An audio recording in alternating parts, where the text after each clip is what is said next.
Assalamualaikum warahmatullahi wabarakatuh. Alhamdulillahirabbil alamin wassalatu wassalamu ala asrafil anbiya'i wal mursalin wa ala alihi wa ashabihi ajmain. Asyhadu an la ilaha illallah wa asyhadu anna Muhammadar Rasulullah. Allahumma shalli ala Muhammadin wa ala alihi wa ashabihi ajmain. Hadirin dan pendengar sekalian yang dimuliakan oleh Allah Subhanahu wa taala. Dosa adalah perbuatan salah, baik terhadap sesama manusia, terhadap hewan, apalagi terhadap Allah. Dan ini akan berakibat buruk dan sangat fatal.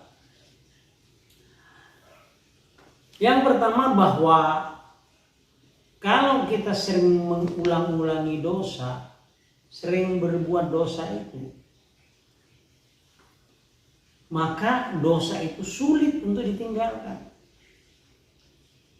Menahan nafsu dan cara mengendalikan diri untuk meninggalkan dosa itu dilakukan lebih mudah daripada meninggalkan dosa yang sudah menjadi kebiasaan. Bersabar untuk menundukkan pandangan lebih mudah daripada bersabar atas penderitaan jiwa yang terjadi sesudahnya. Begitu menurut pendapat ulama. Kemudian bahaya-bahaya untuk mengulangi dosa itu adalah menyebabkan kita ini su'ul khotimah. Karena ada orang yang akan mati dalam keadaan melakukan kemaksiatan yang biasa dia lakukan di saat dia masih hidup.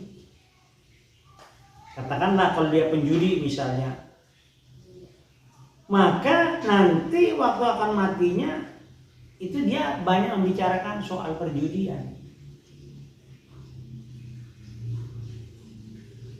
Ulama mengatakan man i'tada al syai'in mata alaih. Siapa-siapa yang terbiasa melakukan sesuatu, ia akan mati pada saat ia biasa melakukan sesuatu perbuatan tersebut. Contoh misalnya pemabuk, itu kadang-kadang ada dalam keadaan mabuk waktu dia akan meninggal dunia. Misalnya ada orang yang biasa ngomong kotor, nanti tatkala akan meninggal dunia, di saat-saat sakaratul maut, dia sering mengatakan omongan-omongan kotor itu. Selanjutnya, kalau kita sering mengulang-ulangi dosa itu akan menghitamkan hati. Hati kita ini menjadi hitam. So di dalam hadis yang diriwayatkan oleh Ahmad dikatakan, bila orang melakukan dosa, maka bercak atau noda hitam itu muncul di dalam hatinya. Bila dia tobat, istighfar, tidak mengulangi, maka hatinya itu menjadi bersih.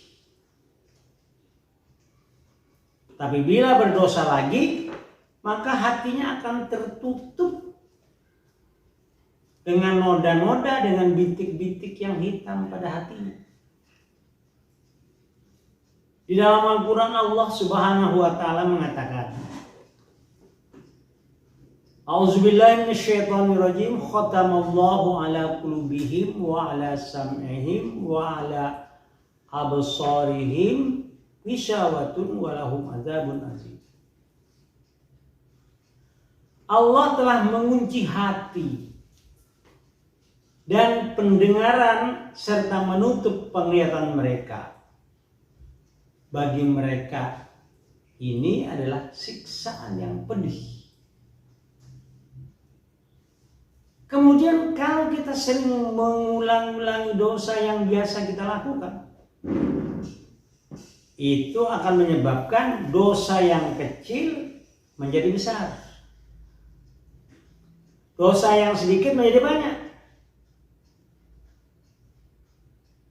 Menurut hadis yang diriwayatkan oleh Baihaqi diterangkan, la shaghirata ma'al israr wala kabirata ma'al istighfar. Tidak dianggap dosa kecil kalau dikerjakan berulang-ulang.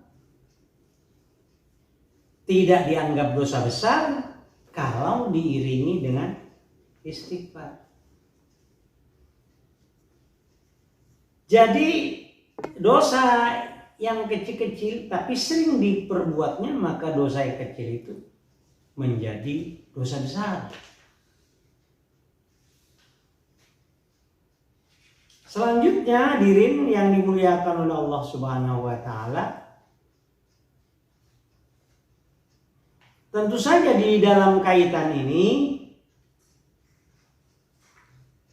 kita perlu memperhatikan bahwa mengulang-ulang dosa itu bisa menyebabkan sesuatu yang membahayakan kita. Selanjutnya bahaya mengulang-ulang dosa itu adalah akan mengundang aib dan kehinaan.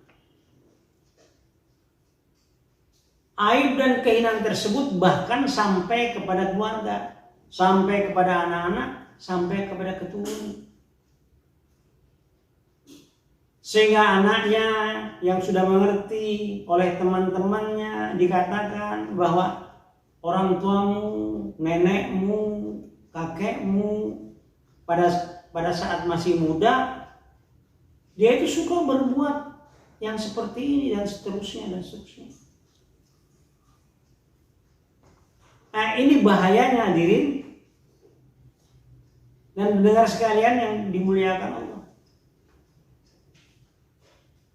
Tetapi Allah akan menutupi aib, akan menutupi dosa seseorang apabila dia sering bertobat. Karena sebagaimana kita ketahui bahwa Allah itu Maha Pengampun. Sebesar apapun dosa yang kita lakukan, kalau kita meminta ampun dan beristighfar kepada Allah Subhanahu wa taala, pasti akan diampuni. Walaupun barangkali dosa itu luasnya selangit dan sebumi. Tetapi bisa saja Allah itu membukakan rahasia kita atau kebiasaan-kebiasaan jelek kita, sehingga orang lain, orang luar akhirnya banyak yang mengetahui. Tidak sedikit kejadian tatkala orang akan, katakanlah, akan masuk kerja,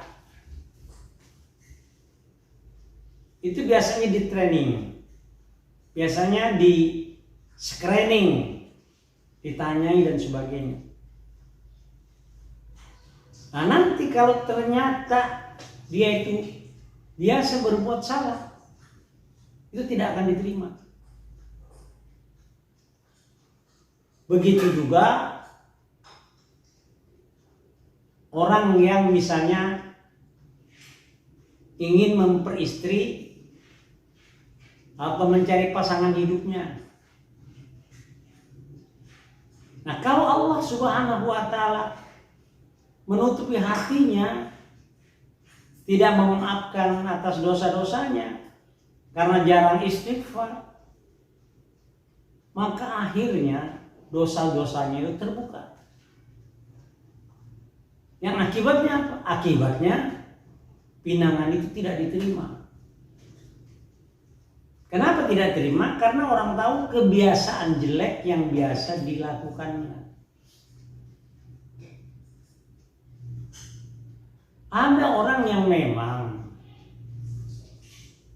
baru ketahuan dosanya itu sesudah dia melaksanakan pekerjaan itu. Sesudah dia berkeluarga, baru terbuka. Akhirnya apa yang terjadi? Yang terjadi itu akhirnya baik si istri atau barangkali si suami, karena dosa-dosa yang dilakukannya itu sudah terbuka, dia menuntut, dia tidak terima. Nah, ini bahayanya kalau kita tidak segera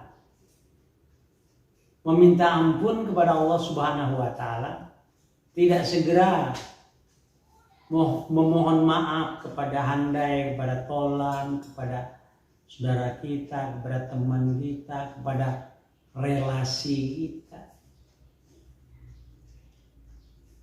Ini sangat berdampak negatif. Dan dosa itu tidak bisa dibiarkan. Katakan nanti sesudah beberapa tahun baru nanti diakui. Tidak seperti itu. Iya, kalau misalnya dia hidup sampai beberapa tahun yang akan datang. Kalau dia meninggal dunia, dia wafat sebelum meminta ampun kepada Allah, maka dia akan merasakan akibatnya. Apalagi hadirin dan pendengar sekalian yang dimuliakan Allah. Kalau kita berdosa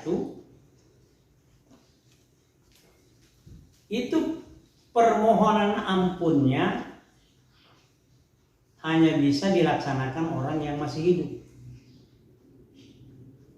Kalau orang yang sudah meninggal dunia, sudah wafat, dia tidak bisa lagi mengampuni orang-orang lain. Itulah sebabnya sering di dalam doa tatkala sholat jenazah kita mendoakan yang meninggal dunia. Allahumma ighfir lahu warhamhu wa'afihi wa'fu anhu. Itu doa yang hidup kepada yang sudah meninggal dunia. Tetapi orang yang sudah meninggal dunia tidak bisa mendoakan atau mengampuni dosa orang-orang yang masih hidup, tidak bisa. Hanya Allah Subhanahu wa taala kalau mendapat izinnya baru bisa diampuni dosa-dosa tersebut. Hadirin dan pendengar sekalian yang dimuliakan oleh Allah Subhanahu wa taala. Itulah beberapa hal yang perlu kami sampaikan dalam kesempatan ini agar supaya kita jangan sering mengulang-ulangi dosa yang pernah kita lakukan. Dengan demikian insya Allah kehidupan kita di dunia ini akan berbahagia, dalam keluarga berbahagia, dalam pergaulan berbahagia. Terima kasih dan mohon maaf atas segala kekeliruan. Assalamualaikum warahmatullahi wabarakatuh.